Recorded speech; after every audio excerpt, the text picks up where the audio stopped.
I'm very privileged to introduce our chief guest today. Arunji has a degree in electronics and telecommunication in engineering, has worked in IT field for 13 years, started Vedanta pursuit after meeting Pujya Swamiji Dayananda Saraswati Ji, founder of S-VYASA Parampara, in the year of 2013. Started learning Sanskrita and Vedic chanting in 2013 along with basic Vedanta. Later he completed 2.5 years of Vedanta and Sanskritam course from S-VYASA Gurukulam under the guidance of Acharya Swami Sadatmanandaji from Coimbatore. And Arunji started joining S-VYASA in 2022 and he continues the pursuit of Vedanta. Over to you, sir. Om Sadashivasamarambham Shankaracharya Madhyamam Asmadacharya Paryantam Vande Guru Paramparam. Just because I did Shankaracharya and Shiva does not mean that there is another parampara also. So I did not mention that shloka, that's all. Okay. So I have noted some points that we discuss or share, which I know about mind, manas. So for that there are two important terms that we use. One is called antakarana and then second is called manas. Sometimes antakarana is also called manas. So I'll explain the difference. First, the first point that I would like to talk about is how does the individual mind come about from the 5 subtle elements. So everything starts first with, when we talk about the ultimate reality, which is Brahman. We are talking about Vedanta here now. So Brahman. Brahman means pure consciousness, ultimate reality. God, Ishvara, give different names. We are talking about the same reality.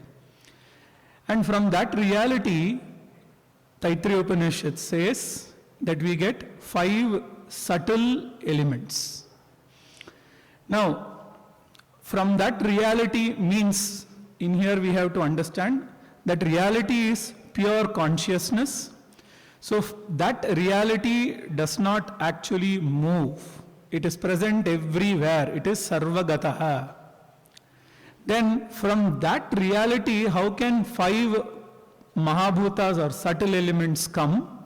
For that the explanation is, there is a factor, or you can say a shakti or power, which is called Maya Shakti.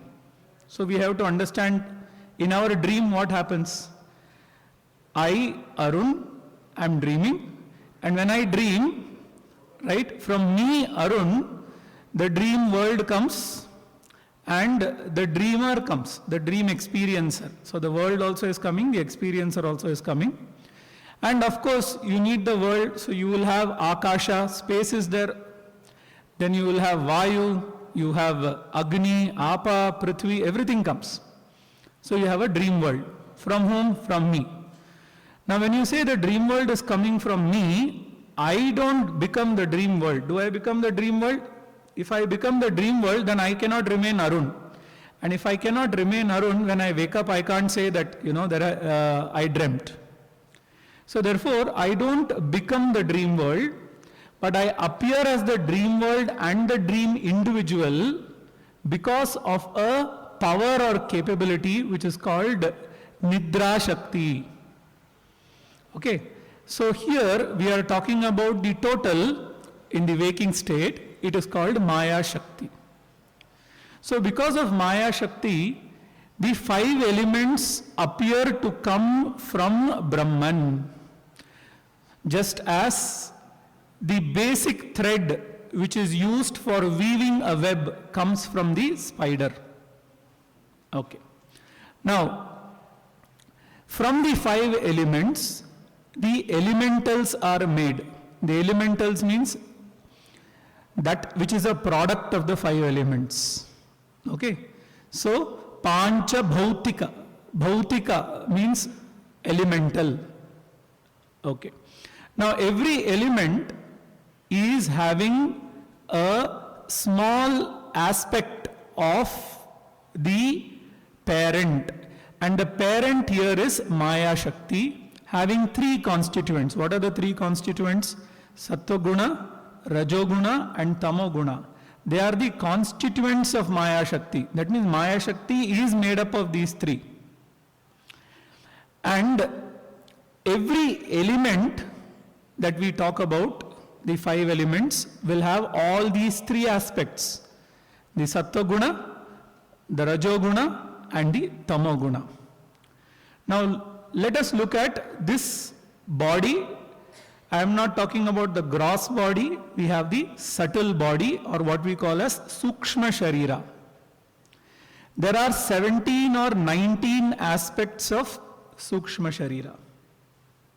17, 19 depending on the text. Some texts talk about 17, some texts talk about 19. So what are those 17? And this subtle body that we are talking about comes from the subtle elements, the 5 subtle elements. They are 5 karmendriyas, 5 jnanendriyas, pancha jnanendriyani, pancha karmendriyani, pancha pranaha. Okay? Then you have manaha, buddhi, ahankara and chitta. So now you count 5 karmendriyas, 5 jnanendriyas, 5 pranas, 5, 15. Then manaha, buddhi, chitta and ahankara. So 15 plus 4, 19. Some of them do not talk about chitta and ahankara because they take it as part of mana and buddhi. So therefore chitta and ahankara is not separately mentioned. Now the 15, the first 15, we will not talk about it now because our area is manas. So we are going to talk about the other 4 aspects. So what are the 4 aspects? The first aspect is manas, then second buddhi, chitta and ahankara.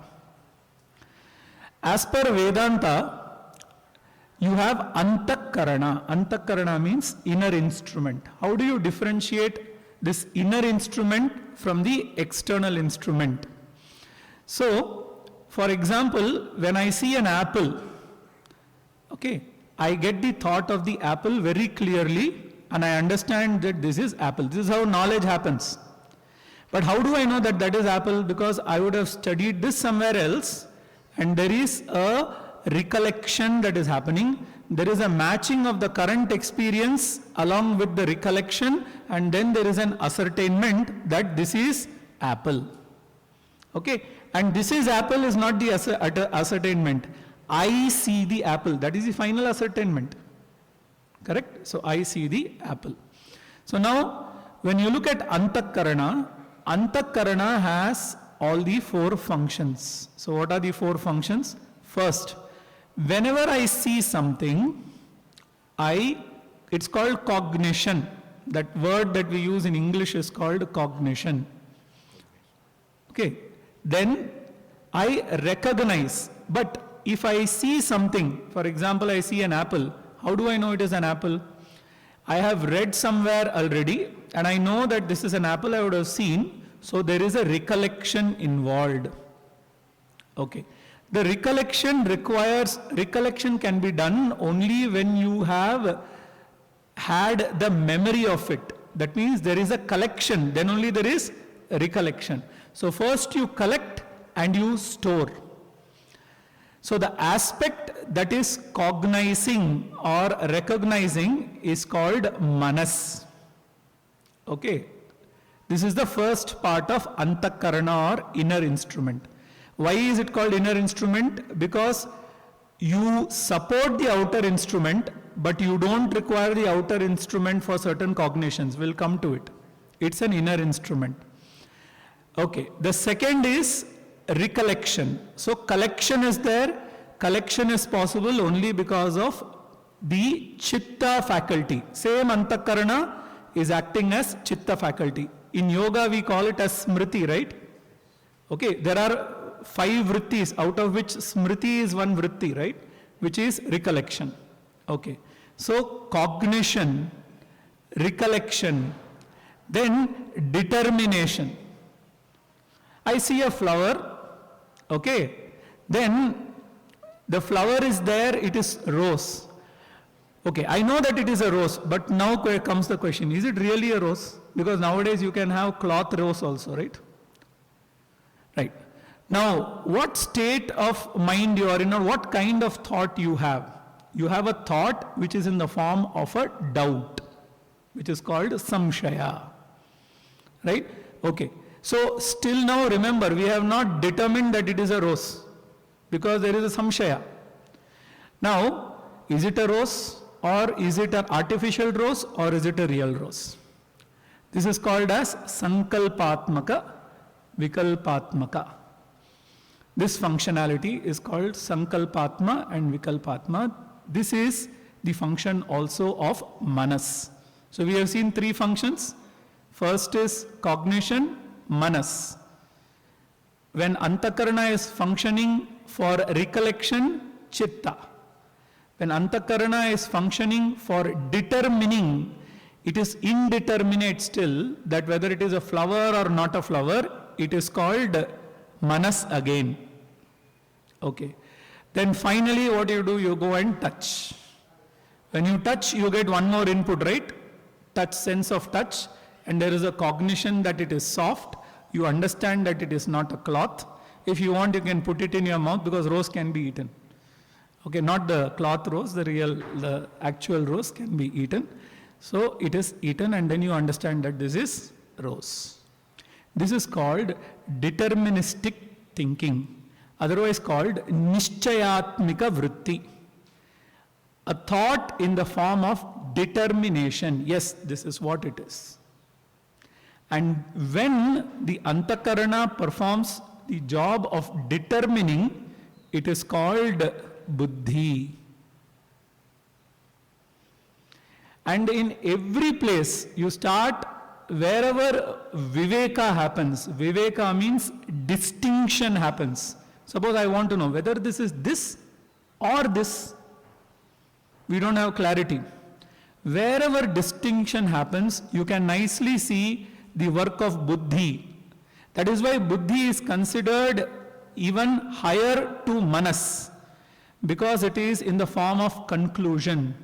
And only when you arrive at a conclusion will you be able to take an action, correct? If you don't know whether it is a rose, actual rose, or it's a cloth rose, and what you want to do, you want to prepare gulkan. Everybody knows what is gulkan? It is prepared out of rose petals. Okay, you want to prepare gulkan. So how will I prepare gulkan unless and until I know that is real? So action can be followed only when it is deterministic. Okay. So are the functions of this antakarana clear? Okay. Now, while this antakarana is functioning, you require inputs from outside world. It cannot function on its own, because ultimately what are you cognizing or recognizing? What is present in the outside world? So there has to be an information that is carried from the outside world, and that information should be understood by the mind. And what carries the information from the outside world? The 5 indriyas. Here there is a small thing that one has to note. Indriya is different from golaka. Golaka is the physical organ. For example, you see the eyeball here, this is the golaka. Okay. Whereas indriya is the capacity to see. Golaka and indriya. The indriya is present where the golaka is. So without the golaka, the indriya cannot function. But without the indriya, the golaka is of no use. You see a person whose eyeballs are fine. We see many of them, eyeballs are fine, but they can't see. hand is there, but due to paralysis or whatever it is, they cannot hold. Hand is for grasping mainly. You cannot hold. So therefore, the capacity is different from the physical organ. Here we are talking about the capacities. So how many jnanendriyas are there? Pancha jnanendriyas. They give information to the mind. Now, the 5 jnanendriyas are made from the sattva guna aspect of the 5 mahabhutas. Very nicely we can see, like when you look at space, the property of space or guna of space is shabda, sound. And which is that indriya which is capable of hearing the sound? Shrotrendriya. Therefore, the Shrotrendriya is made from the sattva guna aspect of the akasha. Because it's pure knowledge. Sattva guna here stands for the faculty of knowing. We are not talking about our subjective knowing, okay? We are talking about the actual knowledge that comes to us via sound. For example, you hear 2 voices. Because of our own mind, and we may not be focusing, etc. A lot of things are there. We may not know whether it is Manjunath sir who is talking or Jayaraman sir who is talking. Possibility. But the knowledge is there in the form of Shabda. Okay. Second is Chakshurendriya. The eyes. We can start with eyes actually, but we can actually, I am going in, okay, we'll go in a particular order.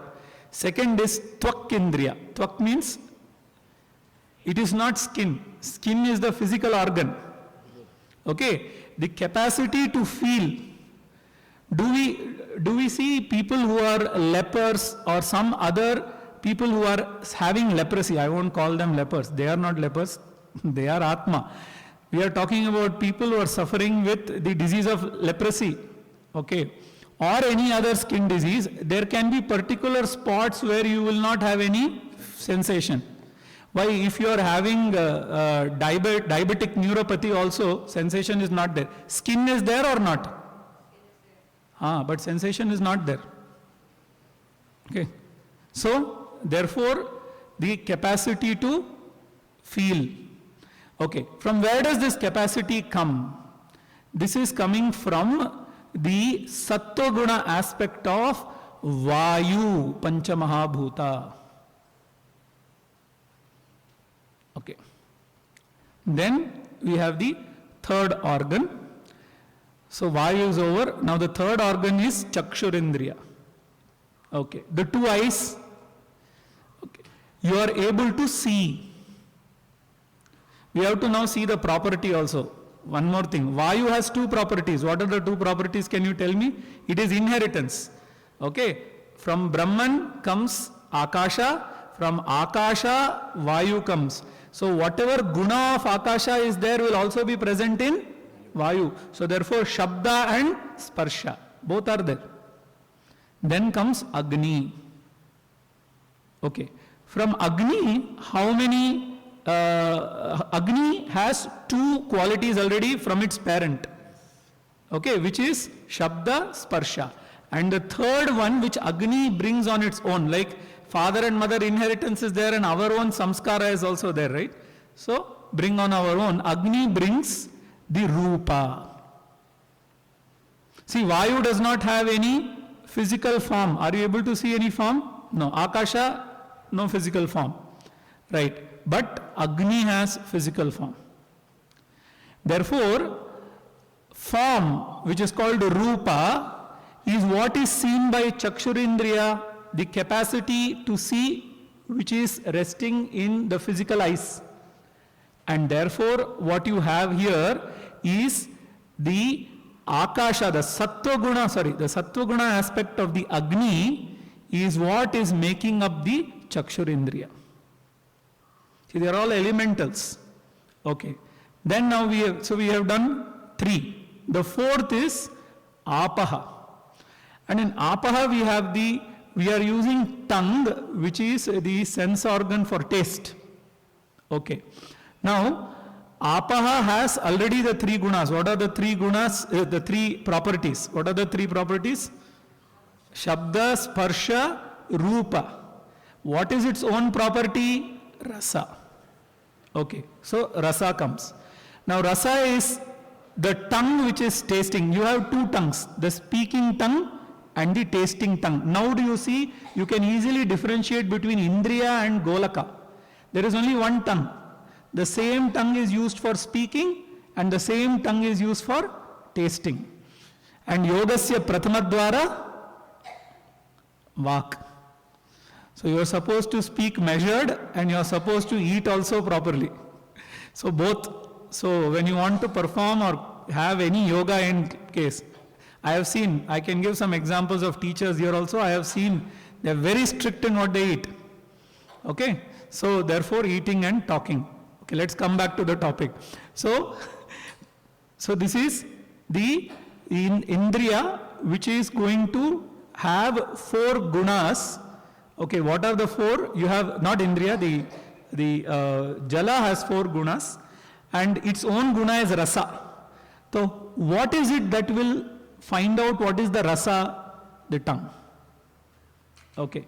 Now, people will say, if you go to science, science will say water is tasteless, odorless. But water does have its own taste. Okay. It is not having other tastes. Therefore, it is called tasteless.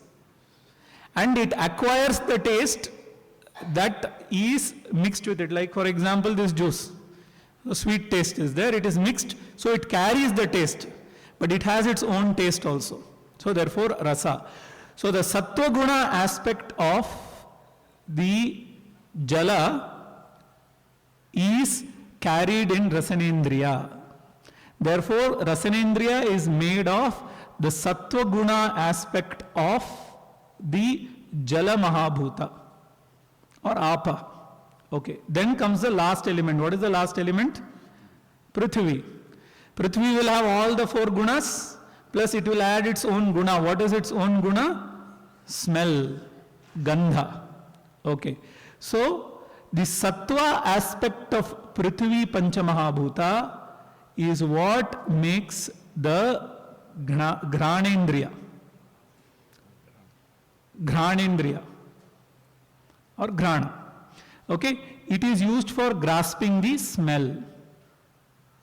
Sattva guna aspect. Now you tell me, the mind has to understand the inputs coming from all these 5 sense organs. This is how we have the external perception. So what is the mind made up of?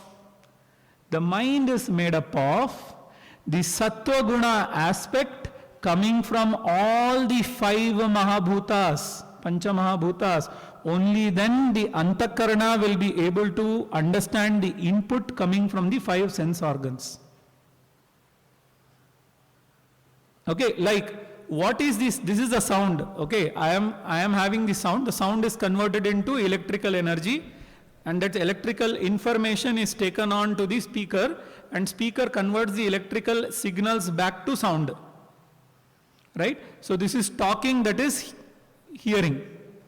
So you can just imagine. Now, any medium should be capable of understanding sound.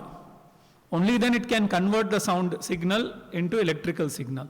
So you are having a kind of a converter. So mind requires all these 5 important Mahabhuta, Sattva guna. Mind requires to understand the 5 properties. Therefore, it is made up of the Sattva guna aspect of all the 5 elements. Is this clear? Okay. So this is how the mind comes, which is called antakarana. Now, why is it called antakarana? So the question is, you have the eyes, and you have the knower. So eyes are there, knower is there. Okay. If only with the eyes and the knower you, we will come to see who is that knower you, but that is later. Eyes and knower you, if you are able to see, hear, taste, then you will be seeing, hearing and tasting all the time. I'll give you one example. I am sitting there in Ahimsa, taking morning 7 to 8 lecture on Vedanta. And then here we are having Homa going on, right? Suppose my ears, I am there, the ears are also there. So I will be able to hear all the time. Will I be able to focus on giving the session? Not possible. So therefore, the Indriya, which is present in the physical location, which is called a Golaka, that alone, along with the knower, isn't enough to cognize. Cognize means to know. What else is required? You require the mind or the antakarana. That is why many a time when your mind is elsewhere, you will be seeing the person, but you will not know that you are seeing the person. And sometimes even embarrassing situations happen. You are seeing the person where they feel ashamed of, or it's little intimate. And you're staring somewhere, you're staring there and your mind is elsewhere. This happens. Okay? So therefore, mind has to be there. Your sense organs backed up by the mind alone will give the knowledge.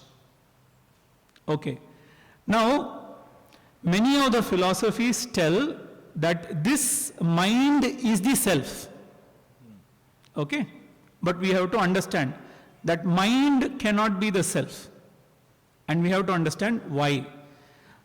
Okay. Now, many a times you say, I am sad or I am happy. Let's say I am happy. Say I am happy. Okay.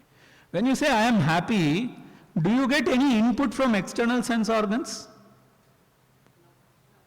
No. Right? Okay. So you don't get any input from the external sense organ.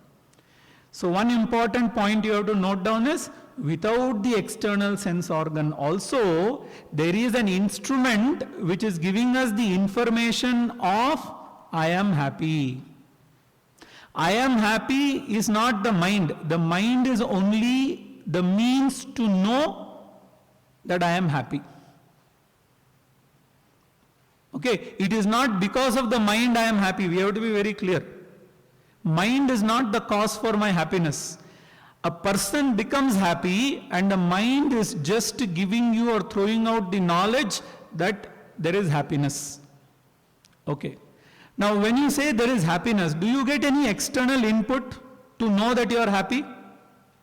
No. But still you understand directly that you are happy. This is technically called Sakshi Pratyaksha. So therefore, you are having certain emotions. You say, I am angry. Anger you cannot see outside, right? Okay. Anger is an emotion that comes out because of our own vasanas and a situation you come across and there is anger. You have your own impressions. You have our own raga, dvesha, everything. And then you see a situation which is a situation which becomes a patra for our raga. And that will give us anger. So anger comes. How do you know I am angry? Because of the mind. Who? Now comes the question. So two things you can now find out from the mind. One is what is outside, that is called the external perception.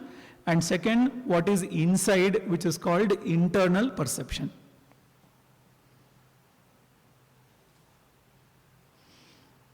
If you say, I have decided to do this, how do you know you have decided? You don't see that anywhere, but you know that you have decided. Therefore, the mind also throws out what is decided by the person. Okay. Now, the question is, if the mind were to be the self, self cannot know what is happening in the mind.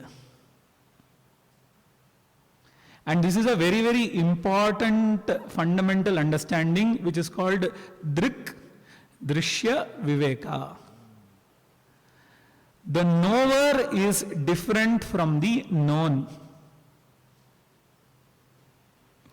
I know this world. Am I different from the world? Yes. When I say I here, I am talking about the Arun is different from world. We are not talking about the actual I, that is later. Initially we will try to understand. Okay, do I know my body? Do you know your body? If you get hurt, you get pain. You know you are hurt. That means your body becomes the object of your knowledge. Who is the subject? We have to understand who is the subject. Okay. Then let us understand the next part. If you are hungry, which Vayu is getting modified to show that you are hungry? Pancha prana, which prana? Samana. So Samana is showing me that I am hungry. So modification of Samana is also known to me. Yes or no? So therefore, if modification of Samana is known to me, then I cannot be hungry. Because if I am hungry, then I should not know hunger. This is the fundamental principle. I cannot know myself, because to be known, I should be the knower, and what is to be known should be different from me. So therefore, you have to understand the prana is not me. Now let's come to mind, which is our topic today. Manas. You feel happy. You feel happy or not? And this happiness is shown by mind, which is the inner instrument. It is telling you that as a person you are happy now. And you are able to understand that you are happy, because that means happiness in the thought form becomes the object of your knowledge. And when something is object of your knowledge, it cannot be the subject also. Very simple. When I want to know something, the knower has to be different from the known. This is, everybody is clear about that? There is no confusion in that, right? So which means there is somebody who is the subject, who is apart from the mind. Can the mind cognize without seeing anything outside? Yes, daydreaming. How are you able to daydream? Nice gulab jamun, tasty gulab jamun. Gulab jamun may not be there, but you want to eat a gulab jamun. You are sitting in front of the computer and you are thinking about gulab jamun. So which means it is possible for me to know gulab jamun without seeing it, only because it is recollected by the mind. And I am able to understand what is there in the mind, because the condition of the mind is different from me. I know the condition of the mind, therefore I am not the mind. Therefore, Vedanta says, mind is not part of the body. I am discussing this because there are many philosophies which say mind is part of the body. Okay? And mind is also not part of Atma, the self.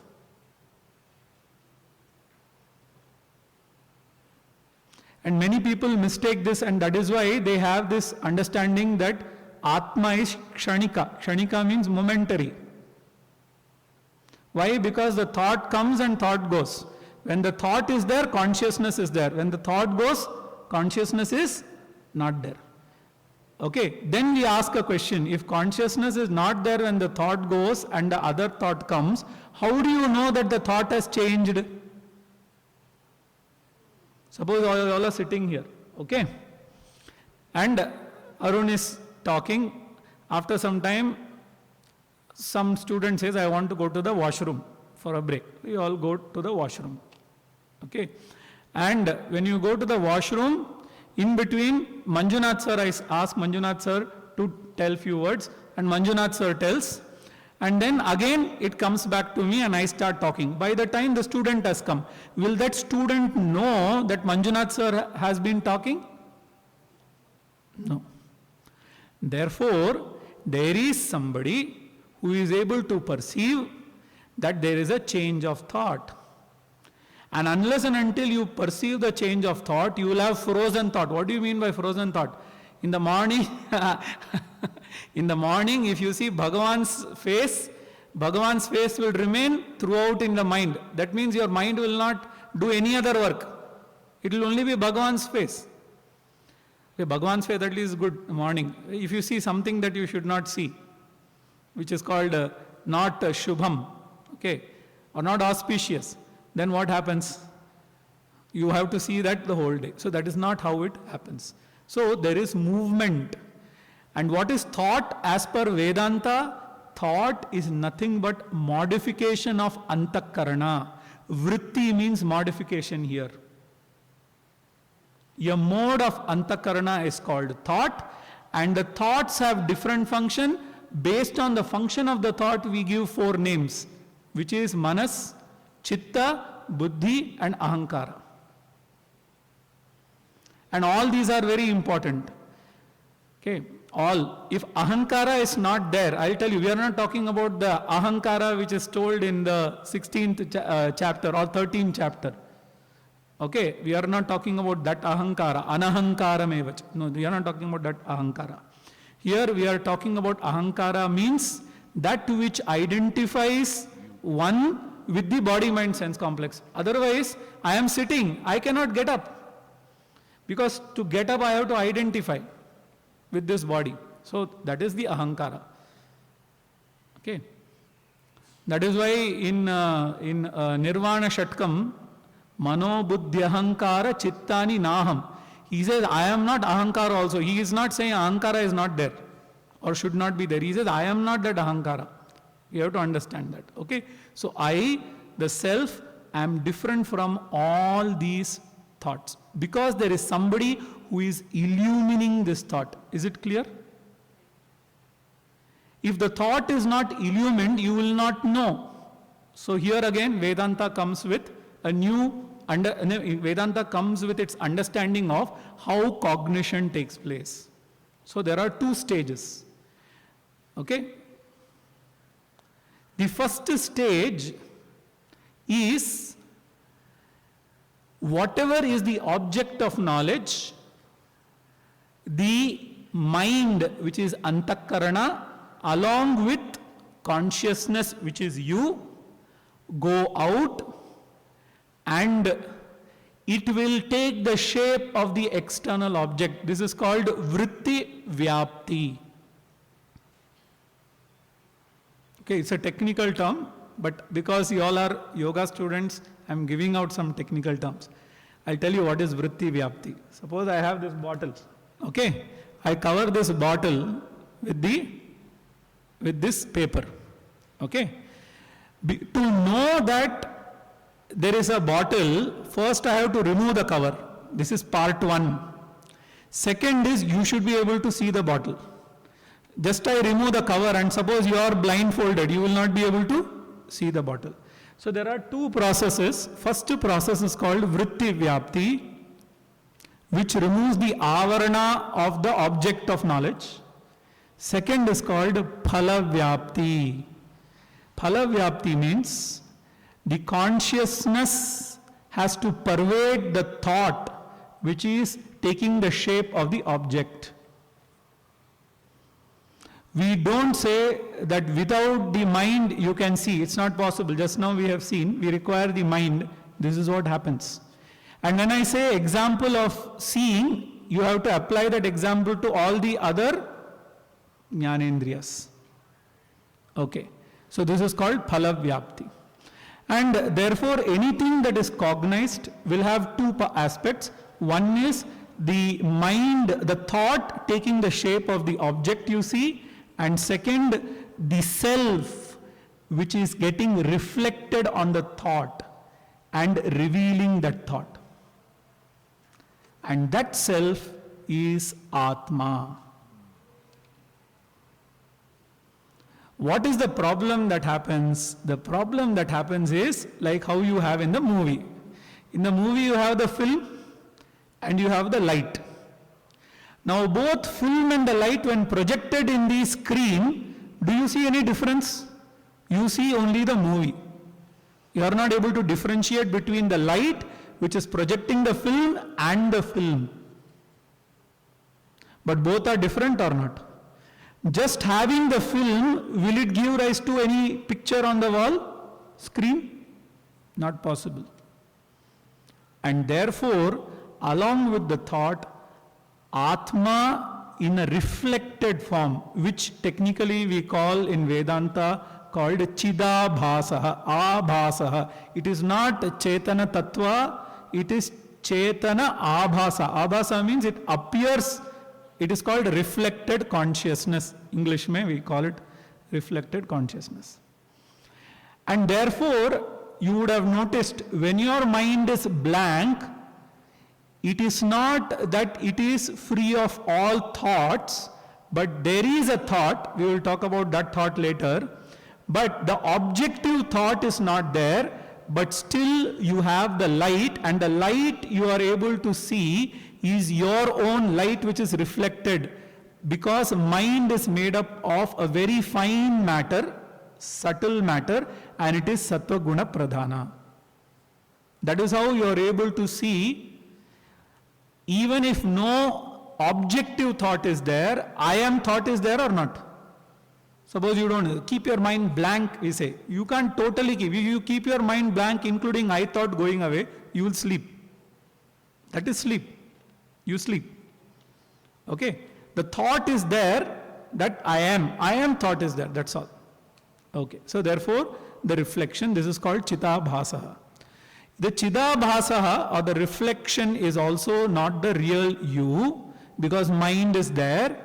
You are the one who is revealing the mind also.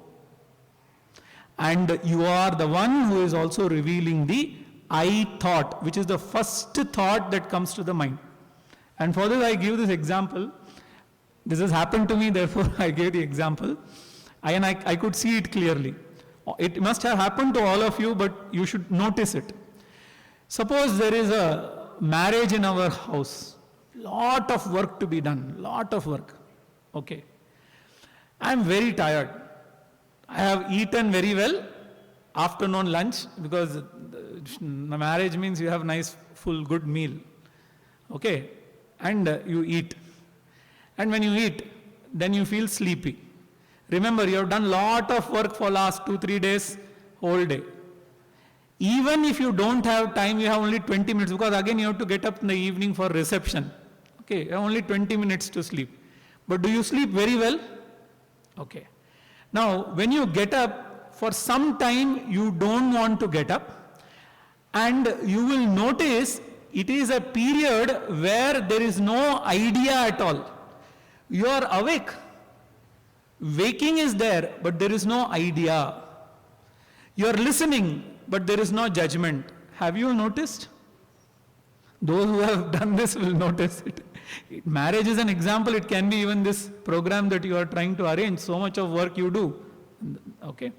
So, this is exactly what happens. When you arise, your first thought that comes is the I thought. And that I thought is actually the subject, and everything else becomes the object. This is called aham pratyaya and idam pratyaya. In Viveka Chudamani, not only Adi Shankaracharya, even Ramana Maharishi used to say this, that hold on to I thought. That is the aham pratyaya.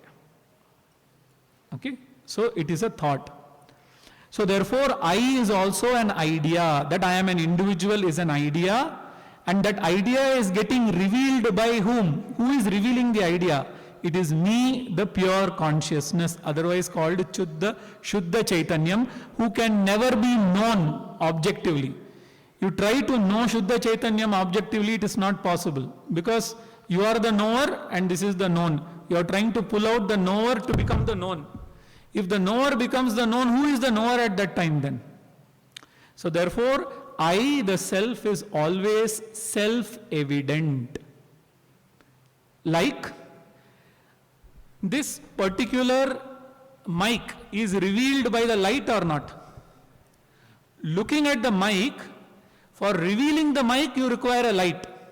But for revealing the light, do you require another light? No. Just by looking at the mic, I know that there is a source of light. Similarly, when I look at a mind which is free of objective thought, I am not talking about the subjective thought, which is the I thought. When it is free of the objective thought, then What is revealed is the mind, but not the mind alone. Along with the mind, my own light, which is called Atma Prakasha. That is why you have the feeling every time, I am, I am, I am. When you don't have any objective thoughts. So therefore the self is different from the mind, and the mind is different from the body. This we all know. We think something but we do something else. Somebody may laugh, but because they want to hide that they are sad. Right? Sadness is there in the mind, but they laugh outside. That means the physical body is quite different from the mind. There are various examples that you can give where the mind is different from the physical body and the mind is different from the self. Is this part clear? Okay. I'm just looking at the points I just wanted to tell. Okay. Now the question is, how does this mind become lively? And how does the sense organ become lively? How does the body become lively? Is because there is Sukshma Sharira. We have already seen what is Sukshma Sharira. And in Sukshma Sharira, the mind is there, which is called antakarana. And antakarana is able to reflect the Chit, that is the pure consciousness. And why is it able to do that? Because it is made up of a particular material. So you have sunlight. Suppose sunlight is falling on the roof. The roof is also reflecting the sunlight. But suppose I put mirror on top. Will the quality of reflection be different? Why is the quality of the reflection different? Because of the material of the mirror. Similarly, the material that the mind or antakarana is made up of is so refined and subtle, and it is made up of the sattvaguna aspect, that it is in a position to reflect my own light, and it becomes live and conscious. That is the difference between this mic and me. Why this mic is not live? Because it is not having antakarana, which can reflect the consciousness which is available everywhere. Like sunlight is available everywhere, but only mirror is capable of reflecting the sunlight maximum. So if sunlight is not getting reflected maximum, can we say sunlight is not there? It is there, but it is not getting reflected because of the medium of reflection. So here this antakarana becomes the medium of reflection. Then antakarana is able to reveal the indriya, the 5 indriyas. That is how a deaf person says, I am deaf. Or let us say everything is fine with you, but there is some problem with the eye. So you close the eye. How do you know I have closed my eye? That is because the mind is able to understand even the state of your indriyas. You say, today I am seeing something very dull. How do you know you are seeing dull? Because the mind is revealing that particular indriya is dull. People who are getting, all of us will get, by God's grace you should not, if you are keeping yourself healthy. Otherwise, cataract is normal now, right? After age, that cataract builds in the eyes. Especially they say if you take a lot of milk product, I don't know how, but they say that. Then cataract builds up in the eye. So therefore, that cataract has to be removed. But you come to know that you are seeing well, now you are not seeing well. So therefore, the mind reveals the sense organs and gives the capacity to reveal to the sense organ. Both it does. It reveals and gives the capacity to reveal. Just like the sunlight gives the capacity, reveals the moon. And the sunlight also gives the capacity to the moon to get illuminated and pass on the light to the earth. That is how in Paurnami, during Paurnami, or even normally also, if it is not Amavasya, you will be able to see that moon. Is it moonlight or is it sunlight? It is sunlight. Similarly, when you are talking about this self, self is passing the light. Light means the capability of revealing and being sentient to the mind. The mind is passing it on to the sense organs, and then the sense organs goes and picks up the knowledge from the external world. This is the entire process of cognition. Is this aspect clear of how the mind works according to Vedanta? Okay. Now, 3 important functions of mind, and then we will see why it is important that we purify our mind when we come to Vedanta. Right, so many, 16th chapter, Bhagavan has told, 17th chapter, you go to Katha Upanishad, you have Ratakalpana, right? So you have so many examples to discipline your mind, your sense organs, your buddhi should be fine. For that, first you should let us see the exact function of each faculty, okay? And then we will see how we can use the different means to purify our mind. The first thing, we have to understand, apart from all of this, as the mind is accumulating or collecting every experience, it is having impressions. Very, very important. And for a yoga student, it is very important. Normally also it is important, but for a yoga student, it is very important. And how does it collect impression? From where does it collect impression? It collects impression from 2 places. One is the karmendriya, second is the jnanendriya. And these impressions are called samskara. Whether the samskara will take you up spiritually or take you down spiritually depends on what kind of activity you are doing and what kind of experience you are gaining through the sense organ.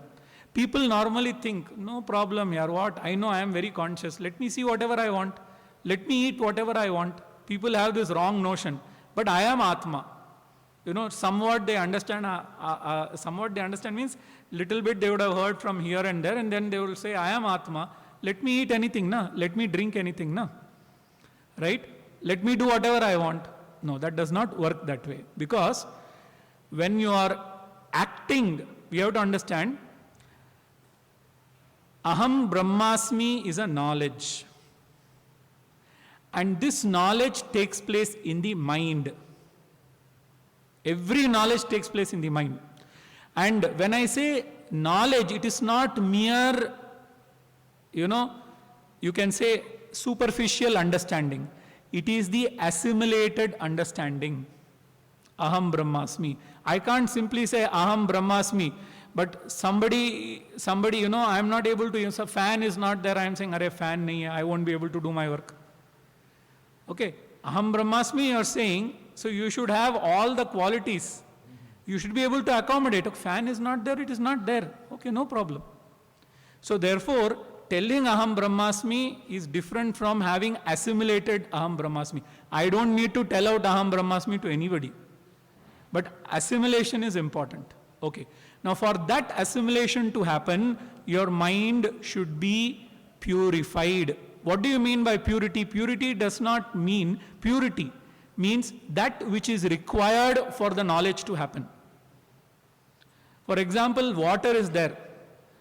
Same water a dog can drink, but it has lot of dirt into it. Can we drink that water? So for us to drink the water and water to serve purpose, it has to have a level of purity. But is it absolutely pure? Is water absolutely pure? Do we drink crystal clear pure water? No. There are certain impurities, but those impurities are okay with us. And it will serve the purpose. No problem. It will not hinder the purpose. That is why we call it as potable water. Okay, potable means that which is fit for drinking. And similarly, we should have the mind fit for this knowledge. Otherwise, what will happen? I'll give you a simple example. I have this person who is walking. He's just a general passerby. He is walking. And my friend is there who is sitting beside me. He is an investigating person. He is from CID or whatever it is. And he says, see, that person whom you are seeing, he is actually a thief, He is a terrorist. What do you say? Okay. You accept it or not? He will show you proof also. Oh, okay, he must be terrorist, no problem. But now the same friend of mine after a month comes and tells me, you know, your brother is a terrorist. He shows you evidence also, okay? He shows you evidence. And then you still are not able to believe. You say this is manipulated by AI. Okay? So we say this is deep fake, na? Deep fake, right? That is manipulated by AI. Okay, he says no, he shows all the evidence, but your mind is not ready to accept it. Why? He is showing you the evidence, your mind is not able to accept it because there is an emotional angle to it. And that emotion is because of the bias. And the bias is because of the attachment you have to the person. The closer the person is to you, the greater the bias. The greater the bias, the more difficult it is for the opposite person, who is actually the guru, to make you understand the real knowledge. And who is the closest to oneself? I. So therefore, if we are having bias about ourselves, already we have bias. I am this body, that person is my enemy, this person is my friend, Ripuhu, okay, Mitraha, all these we have. So therefore, we have already categorized the world into some that we like and some we don't like. It's called Raga, Dvesha, likes and dislikes. And how does this likes and dislikes come, that we will see. But basically this like. And where does the likes and dislike go? They are forming a part of impression in your mind. Constantly.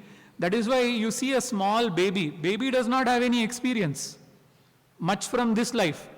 But still, some baby will suddenly cry on seeing something. You don't even understand how. How? Because it has some kind of impression that it has collected from the previous birth, not from this birth. And that is why you have preferences. There are two brothers or two sisters or a sister and brother. Both of them have been brought up in the same manner. But how do you explain one person is having certain things he likes, other person is not having certain things, same thing he does not like? How? Same family, same parent, same bringing up. That is because of the own samskara. So this is impressions. Now what does impression do? Whenever you do any activity or whenever you gain any experience, you keep on gaining the experience, the impression becomes deeper and deeper and deeper, and they get converted into tendency, which is called vasana. Tendencies. And what happens in case of tendencies? These tendencies will obstruct our growth. It can be material growth or spiritual growth. In neuro-linguistic programming, they say, you build a pathway, you say, na? When you keep doing same thing, a pathway is built. That is the tendency. In the form of habit, you build it, becomes part of you. And these tendencies will not always be visible to you in your conscious mind.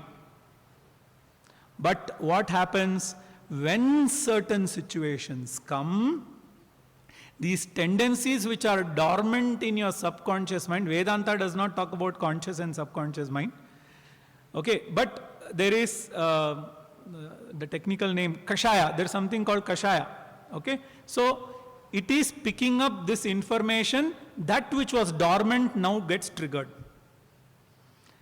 And that is why some point in time you will not come to know, hey, this is my son. You say, na? This is not my son. Why? Because he was presented with a situation and he did something that was not at all, we have not taught him, but he's done it. Both positive, let's stay positive. Oh, this is my son? No, how is it possible? What a great job he has done. Both, let's take both. Positive side if you want. Okay, so this is how impressions come out. Okay, so therefore impression is a very important part of the mind. Now, what we have to do is purify your mind. Okay? How do you purify the mind? Purification of the mind happens not by suppressing your impression, because first of all, you don't know that those impressions are there many times. It is dormant. But by developing impressions, new impressions, by doing activity and by seeing things which will replace or make the old impressions weak, and they will attenuate them. Attenuate. Okay. Attenuate. So, attenuate them. So, therefore, we do. So, the entire exercise of spirituality is not about purifying or becoming the self, because the self is always there. The entire pursuit is about purifying your mind. And therefore, you have 13th chapter which gives 20 values. Amanitvam, adambitvam, ahimsa, kshantirarjavam, acharyopasanam, shaucham, stairyam, atma, vinigraha. Like this it goes. 20 values. 16th chapter we talk about the Deivasura Sampatti and Triguna, the three gunas, the Vibhaga Yoga which is there. We talk about that also, 14th chapter. Okay.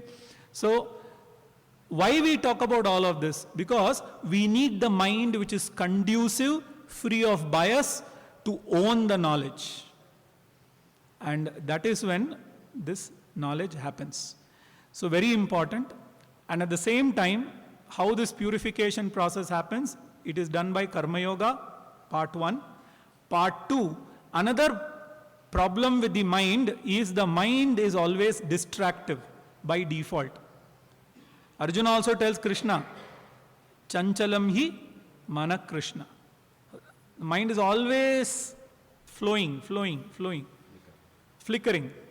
So, Chitta Ekagrata is the second qualification, which is important, and this can be achieved through meditation, upasana and samadhi abhyasa. Chitta Ekagrata is achieved through this. And once your mind is pure, your mind is able to concentrate, you will also be able to go to this knowledge, get the knowledge and become free. Okay. There are more details that I wanted to tell, but 1 hour, I didn't know I could cover this for 1 hour. I thought I will be off with 20 minutes. I did a slow talking. Okay. So this is manas as far as our Vedanta is concerned. So we should not say without coming to self-knowledge, just by hearing aham akarta, etc. You should not say, you should not hit somebody. One of my friends said, I'll hit somebody and say I am akarta. I said, who hit? The bhokta only hits. Why do you hit? Because you are having hatred towards the person. You are hitting. So if you are saying you are akarta, then you are abhokta also. But you say I am bhokta and then you are saying I am aham akarta. That means you don't have the full knowledge. So this kind of problem will happen if there is no purity of mind. Therefore, 99% we have to strive for purity of mind. You do bhajan, you do Ramana, Bhagavan Nama, Bhagavat Nama, Rudra Parayana, so many, Mantra Parayana is done, Nama Japa is done. Why it is done? Karma Yoga, why are you doing it? Because you need to purify your mind. And there are levels of purification. And you will find every time the mind will create an obstacle for you. And then you have to come out of the obstacle. Not by suppressing it, by outgrowing it. This is how we use the mind. So this is the mind as far as Vedanta is concerned. And you have to use the same mind to gain the knowledge. So with that, I will close the session. If there are any questions, we will.